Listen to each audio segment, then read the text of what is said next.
ആ കല്യാണ ഫോട്ടോ മൊത്തം കൊളാക്കിയ നിന്റെ അപ്പൻ ഒറ്റ ഒരുത്തനാ. എന്റെ അച്ഛൻ ഫോട്ടോയ്ക്കകത്ത് തന്നെ അടുത്ത് എന്നാ ചെയ്യുന്നു? ചെറുക്കന്റെ പെണ്ണിന്റെ ഫോട്ടോ എടുപ്പ് ഇടക്കോട്ട് വന്നിങ്ങനെ കയറിയിട്ട് നീർക്കോലി അവളെ പിടിച്ചോണ്ടിരിക്കുന്നത് ഒരു ചിരി. എടി ഏത് കമ്പ്യൂട്ടർ ഇട്ടാ പോലും ശരിയാക്കാൻ പറ്റത്തില്ല സ്റ്റുഡിയോക്കാരൻ എന്നോട് പറഞ്ഞു, അറിയാവോ? എന്റെ അച്ഛന്റെ ചിരി അത്ര മോശമൊന്നും അല്ല. ചിരി മോശമല്ലെന്നോ? നിന്റെ അമ്മയോട് നീ ഒന്ന് ചോദിച്ചു നോക്കണം. എന്നാന്നറിയാവോ?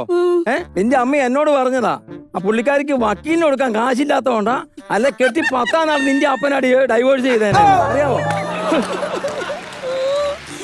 അയ്യോ അയ്യോ എന്നാ കേടായോ? കേടായതല്ല, ഒരു ബിരിയാണിക്കകത്ത് 2 മുട്ട. അതെ ഇതെവിടത്തെയാ? തൂങ്ങിച്ചാകാൻ നിൽക്കുന്ന നീ എന്തിനാ ഇത് തിരക്കുന്നത്? അല്ലേലും ഞാൻ ചാകും. അതാ നല്ല നീ അത്തോ. ഇതാ ബ്രദേഴ്സില്ല. അതെ ആ ചിഞ്ചു ഹോട്ടലിലായിരുന്നു ഇതിലും നല്ലതായിരുന്നു.